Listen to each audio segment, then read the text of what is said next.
भगवान श्री कृष्ण ने महाभारत युद्ध के दौरान गीता के ये उपदेश अपने प्रिय शिष्य अर्जुन को दिए थे। मनुष्य को जीवन जीने की सही राह दिखाते हैं।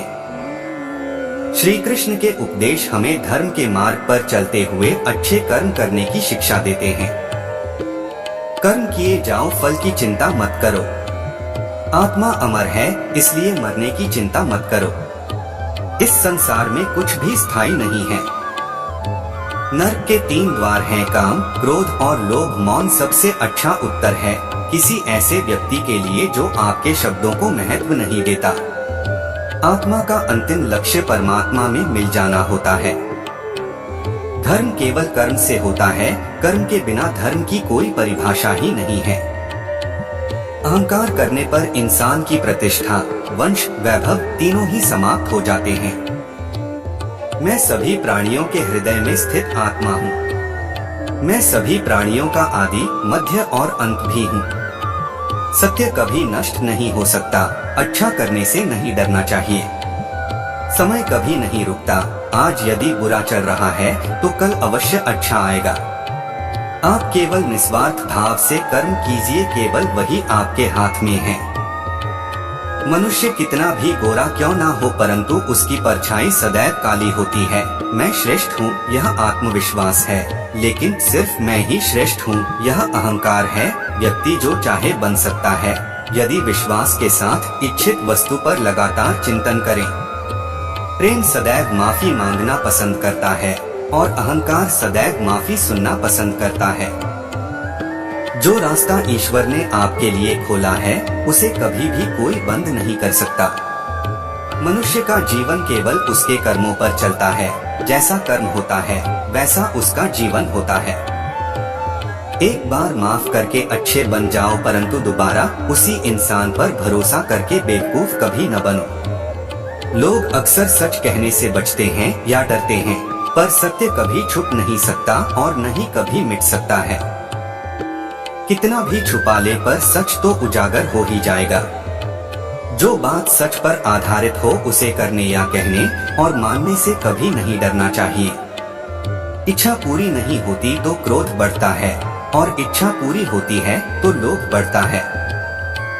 इसलिए जीवन की हर स्थिति में धैर्य बनाए रखना। धर्म केवल रास्ता दिखाता है, लेकिन मंजिल तक तो कर्म ही पहुंचाता है। वह जो सभी इच्छाएं त्याग देता है, मैं और मेरा की लालसा तथा भावना से मुक्त हो जाता है, उसे शांति प्राप्त होती है। श्री कृष्ण ने कहा है, अगर तुम्हें किसी ने दुखी किया है तो बुरा मत मानना। लोग उसी पेड़ पर पत्थर मारते हैं जिस पेड़ पर ज्यादा मीठे फल होते हैं। स्वार्थ से रिश्ते बनाने की कितनी भी कोशिश करें, वो कभी नहीं बनते हैं। और प्रेम से बने रिश्तों को कितना भी तोड़ने की कोशिश करें, वो कभी नहीं टूटते। अगर व्यक्ति शिक्षा से पहले संस्कार, व्यापार से पहले व्यवहार और भगवान से पहले माता पिता को पहचान ले, तो जिंदगी में कभी कोई कठिनाई नहीं आएगी। जिस मनुष्य ने जवानी में बहुत पाप किए हैं, उसे बुढ़ापे में नींद नहीं आती। श्री कृष्ण कहते हैं कि मनुष्य को अपने मन को बार बार समझाना चाहिए कि ईश्वर के सिवा उसका कोई नहीं है। परिवर्तन इस संसार का नियम है। कल जो किसी और का था, आज वो तुम्हारा है, एवं कल वो किसी और का होगा। विषयों का चिंतन करने से विषयों की आसक्ति होती है। आसक्ति से इच्छा उत्पन्न होती है और इच्छा से क्रोध होता है। क्रोध से सम्मोहन और अविवेक उत्पन्न होता है। जो कुछ हुआ अच्छे के लिए हुआ। जो हो रहा है अच्छे के लिए हो रहा है। जो होगा वह भी अच्छे के लिए ही होगा। मेरे लिए न कोई घृणित है और न ही कोई प्रिय, न कोई निर्धन है और न ही कोई धनी। बस जो भक्ति भाव के साथ मुझे याद करते हैं, मैं उनका हूँ और वो मेरे। आप वही हैं जिसमें आप विश्वास करते हैं। आप वह बन जाते हैं जो आप मानते हैं कि आप बन सकते हैं। अगर तुम अपना कल्याण करना चाहते हो तो सभी तरह के उपदेशों, सभी धर्मों को छोड़कर मेरी शरण में आ जाओ। मैं तुम्हें मुक्ति प्रदान करूंगा। जिस इंसान के चारों तरफ नकारात्मक लोग रहते हैं, उस इंसान का मंजिल से भटक जाना तय है। जिंदगी में सब कुछ होना जैसा कुछ भी नहीं होता। हमेशा एक नई शुरुआत हमारा इंतजार कर रही होती है। इंद्रियों के अधीन होने से मनुष्य के जीवन में विकार और परेशानियां आती है। सुख दुख का आना जाना सर्दी गर्मी के आने जाने के जैसा ही है, इसलिए इन्हें सहन करना सीखना ही उचित है। निर्बलता अवश्य ईश्वर देता है, परंतु मर्यादा मनुष्य का मन खुद निर्माण करता है। जीवन में वाणी को संयम में रखना अनिवार्य है, क्योंकि वाणी से दिए हुए घाव कभी भरे नहीं जा सकते। मनुष्य उसके लिए शोक करता है जो शोक करने के योग्य नहीं है, और फिर भी ज्ञान की बातें करते हैं। बुद्धिमान व्यक्ति न जीवित और न ही मृत व्यक्ति के लिए शोक करते हैं। मैं हमेशा तुम्हारे साथ और तुम्हारे आसपास रहता हूँ, चाहे तुम कुछ भी कर रहे हो। जो हुआ अच्छा हुआ, जो होगा अच्छा होगा। स्वयं को मुझ पर छोड़ दो, अपने कर्म पर ध्यान दो। कर्म ऐसा जो स्वार्थ रहित पाप रहित हो। जीवन में समय चाहे जैसा भी हो, परिवार के साथ रहो। सुख हो तो बढ़ जाता है और दुख हो तो बच जाता है। मोहग्रस्त होकर अपने कर्तव्य पथ से हट जाना मूर्खता है, क्योंकि इससे ना तो तुम्हें स्वर्ग की प्राप्ति होगी और ना ही तुम्हारी कीर्ति बढ़ेगी। श्री कृष्ण कहते हैं कि सत्संग ईश्वर की कृपा से मिलता है, परंतु कुसंगति में पड़ना मनुष्य के अपने ही हाथों में होता है। आपका मन अगर पवित्र है तो ईश्वर आपके हृदय में बसते हैं। कोई भी व्यक्ति छोटा या बड़ा अपने जन्म के कारण नहीं, बल्कि अपने कर्म के कारण होता है। व्यक्ति के कर्म ही उसे ऊंचा या नीचा बनाते हैं। भगवान उस हृदय में निवास करते हैं जिसके मन में किसी के प्रति वैर भाव नहीं है, कोई लालच या द्वेष नहीं है। सत्य की पहचान करने के लिए मंदिर की चौखट जाने के बजाय अपने दिल के भीतर बनी चौखट को लांघने की आवश्यकता है। जीवन में यदि आप किसी के साथ बेईमानी करते हैं तो ईश्वर आपके बेईमानी का हिसाब अवश्य रखता है। जैसा करोगे वैसा भरोगे, इस जन्म में नहीं तो अगले जन्म में पाओगे। जब तक जीवन है अपने जीवन का उचित आनंद लो, मृत्यु से पूर्व मरने से क्या लाभ है। तुम इस जीवन में कर्म करो, श्री कृष्ण की शरण में आओ। मनुष्य को याद रखना चाहिए कि श्री हरि एकमात्र हीरा है और उन्हें छोड़कर कहीं और नहीं भटकना चाहिए। सिर्फ उन्हें को अपने हृदय में स्थान दें और एकाग्र चित्त होकर जीवन बिताएं। जो व्यक्ति राम का नाम हृदय में हर वक्त धारण किए हुए रहता है, उस पर क्रोध आदि जैसे नकारात्मक बातों का असर नहीं होता और वह व्यक्ति दृढ़ निश्चय का प्रतीक होता है। परमात्मा के बिना मनुष्य का कोई अस्तित्व नहीं है, इसलिए मनुष्य को सभी कार्य करते हुए भी भगवान को नहीं भूलना चाहिए। एक बात सदैव ध्यान रखें, कोई भी व्यक्ति जाति से छोटा या बड़ा नहीं होता, बल्कि कर्मों से होता है। अपने कर्मों को श्रेष्ठ बनाकर ही आप दुनिया में श्रेष्ठ स्थान प्राप्त कर सकते हैं।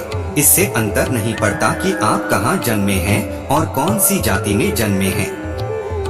किसी भी मनुष्य के लिए जीवन में पूजा का बहुत महत्व होता है।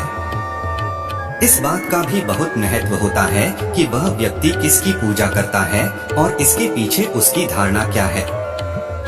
इसलिए अगर आप किसी की पूजा करते हैं तो इस बात का ध्यान रखें कि पूजा उसकी होनी चाहिए जो योग्य है, गुणी है, अहंकार रहित है तथा ऐसे अनेकों गुण उसमें समाये हैं जो मनुष्यता को सकारात्मक विकास की ओर ले जाए।